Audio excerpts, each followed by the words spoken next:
Chapter 447. Primal Fear.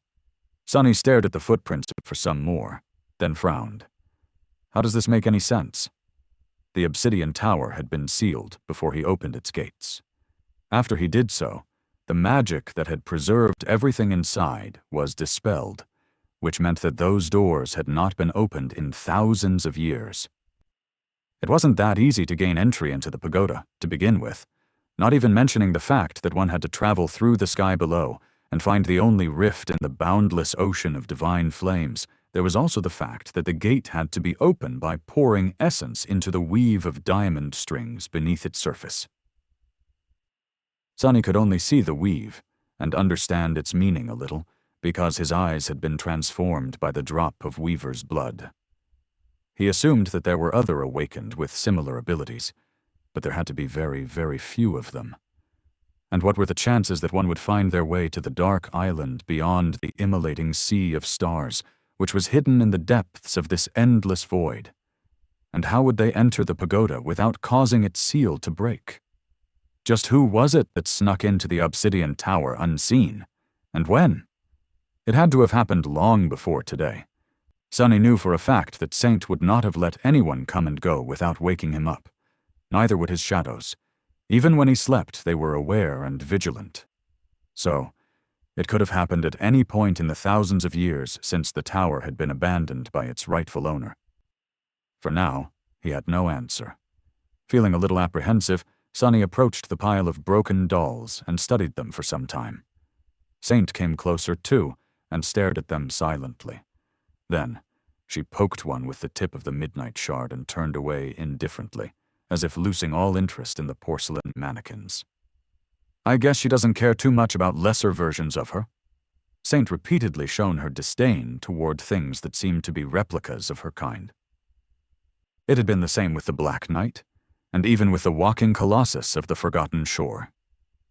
Sonny clearly remembered how unimpressed his shadow had been with the awesome stone giant. Turning away from the broken dolls, Sonny looked around and noticed that the walls of the chamber were lined with massive glass vessels. Some were whole and some were broken, but all were empty. The glass was black and opaque, covered with a thick layer of soot from the inside. Weird. Not finding anything else of interest on the underground level, he returned to where he had started and rested for a while, drinking water from the endless spring and trying to suppress his hunger. This place is so eerie. It was indeed. The Black Tower stood at the edge of an endless void of darkness, empty and abandoned, with everything inside of it made out of nothing by an inhuman mind. It was not a very welcoming place, at least not for humans. Sonny stared at the ancient walls that surrounded him, and wondered about the secrets of the past. After a while, he stood up and cautiously headed for the second level of the Great Pagoda. As soon as Sonny set foot on it, though, he instantly felt that something was very, very wrong there. The feeling of deep, subtle, primordial terror he suddenly experienced was unlike anything he had known before, with the exception, perhaps, of those few moments back on the Forgotten Shore when the walking colossus had lifted the giant three-eyed skull from the depths of the dark sea. But here, this feeling was even more dire, even more invasive. What is this? Just like the underground level, this one consisted of only one great hall. The black walls rose high into the darkness, creating a magnificent and solemn atmosphere. At the center of it, cut into the obsidian floor, was a massive silver brazier. And in it, Sonny shuddered and took a step back. Something was growing from the brazier, spreading outward like a vile kind of rot. It had infected the very stone of the ancient tower, turning it into a semblance of repulsive, black, pulsating flesh. The silver brazier was infected by the terrifying growth too, its metal somehow becoming a part of it. It seemed as if everything would become absorbed and transformed by the spreading corruption as long as it was touched by the harrowing growth. Entire worlds would be devoured by it, perhaps, if given chance.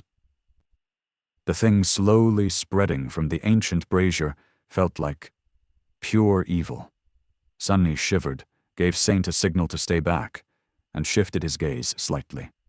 He was looking past spreading black flesh at the source of this harrowing infection. At the very center of the brazier, blackened by the flames that must have raged in it once, lay a severed human arm. Well, it resembled that of a human, at least. The arm was much longer than it should have been, and the hand had 7 fingers that ended with sharp claws. The rot seemed to be spreading from a terrible torn wound on the forearm to the charred and emaciated flesh, and then outward to everything else around it. Despite the repugnant state of the severed arm, the cut that separated it at the shoulder seemed clean and perfectly smooth, as if delivered by a steady and unfaltering blade. But Sonny was more affected in something else.